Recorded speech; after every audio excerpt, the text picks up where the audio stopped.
तो आज हम डिस्कस करते हैं हर्षवर्धन चैप्टर लेकर। सो दोस्तों आइए पहले हम उस हर्षवर्धन चैप्टर के इंसेप्शन को समझ लेते हैं कि after the Gupta empire decline many small kingdoms rose. यानी गुप्ता एम्पायर डिक्लाइन होने के बाद नॉर्थ इंडिया में बहुत सारी छोटी-छोटी किंगडम्स उभर आई थी यानी बनी थी। Harsha belong to the Pushyabhuti dynasty of Thaneshwar और उन छोटी-छोटी डायनेस्टियों में से यानी छोटी-छोटी किंगडमों से एक किंगडम्स यानी एक डायनेस्टी थी पुष्यभूति डायनेस्टी जो थानेश्वर जगह से बिलोंग करते थे। सो हर्षवर्धना चैप्टर के बारे में अच्छी तरह से अगर हमें जानकारी लेना है तो कुछ स्टडी ऑफ सोर्स को हमें फॉलो करना होगा ताकि सोर्स हर्षचरिता जो बनावट ने लिखी थी और ह्यूएनसांग्स ट्रेवल्स अकाउंट जो जिससे हमें अच्छी तरह से हर्षवर्धन के बारे में अच्छी तरह से उसको डिटेल करने के लिए यानी डिटेल को समझने के लिए उन सोर्स को हमें फॉलो करना होगा। सो दोस्तों अब हर्षवर्धन की जो पॉलिटिकल हिस्ट्री है उसको अकॉर्डिंग टू सीक्वेंस हम अब समझेंगे।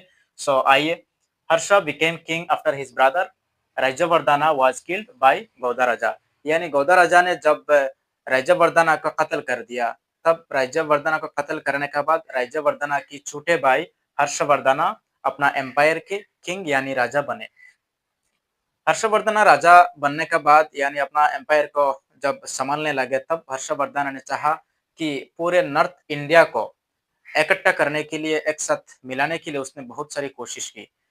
लेकिन his empire include Kannauj, Thaneshwar, Bengal and part of Orissa और उसने आखिर तक उसने Kannauj, Thaneshwar, Bengal and part of Orissa तक उसने अपना दायरा को बढ़ा लिया था। उसने अपना दायरा यानी उसने अपना एम्पायर के एरिया को स्प्रेड कर पाया।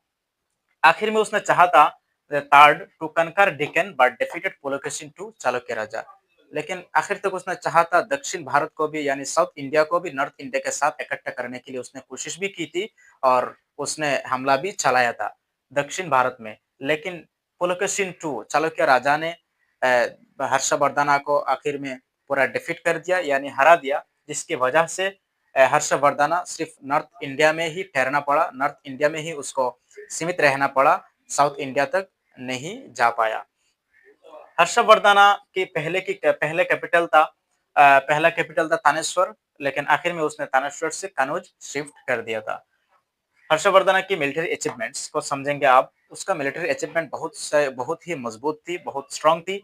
United most of north India, उसने नॉर्थ इंडिया की ज्यादातर जगहों को, ज्यादातर प्लेस को उसने इकट्ठा कर पाया। Defeated rulers of Magadha and Bengal और बंगाल और मगधा के बहुत सारे रूलर्स को उसने फतह किया यानी उसने डिफीट किया। Could not conquer south India, लेकिन उसने सिर्फ नॉर्थ इंडिया को यानी उसने सिर्फ साउथ इंडिया को यानी दक्षिण भारत को फतह नहीं कर पाया यानी उसने कनकर नहीं कर पाया था। एडमिनिस्ट्रेशन हम समझेंगे कि हर्षवर्धन चैप्टर के एडमिनिस्ट्रेशन जो थे, king was the head of state. उसकी एम्पायर में, उसके दौर में एम्पायर की हेड यानी एम्पायर के चीफ राजा को माना जाता था। Well organised administration and taxation system और उसके एम्पायर में, उसके रियासत में एडमिनिस्ट्रेशन सिस्टम बहुत ही बेहतरीन थी एंड टैक्सेशन सिस्टम और टैक्स सिस्टम था। टैक्स सिस्टम चालू था यानी आम जनता से टैक्स लिया जाने का रिवाज था। लर्निंग एंड एजुकेशन सिस्टम का हम समझेंगे कि उस वक्त लर्निंग एंड एजुकेशन में Nalanda university was its peak. यानी नालंदा यूनिवर्सिटी हर्षवर्धन के दौर में नालंदा यूनिवर्सिटी के नेम एंड फेम सबसे ऊंचाई पर थी, सबसे बुलंदी पर थी। Pattern of art, literature and education etcetera और हर्षवर्धन के दौर में उसके पेट्रोनेज में लिटरेचर, आर्ट एंड एजुकेशन की बहुत तरक्की यानी बहुत इंप्रूवमेंट हुई थी। और हर्षवर्धन की दौर में और उसका एम्पायर में भी ग्रेट स्कॉलर लाइक बनावट्टा, उसकी एम्पायर में जो सबसे मशहूर स्कॉलर यानी सबसे मशहूर जो राइटर थे वो बनावट्टा थे, जिसने हर्षचरिता किताब लिखी थी। ह्यूएन सांग और ह्यूएन सांग हमें जो मालूम होता है कि ह्यूएन सांग एक चाइनीज विजिटर थे जो हर्षवर्धन के वक्त में उसका एम्पायर में वो विजिट किए थे और विजिट करने के बाद हर्षवर्धन के बारे में वो अच्छी तरह से तफसील लिखी थी। सो एंड ऑफ हर्षवर्धना यानी हर्षवर्धन की समाप्ति यानी उसका कैसे डिक्लाइनेशन हुआ कि Harshavardhan died in 647 common era without an hair.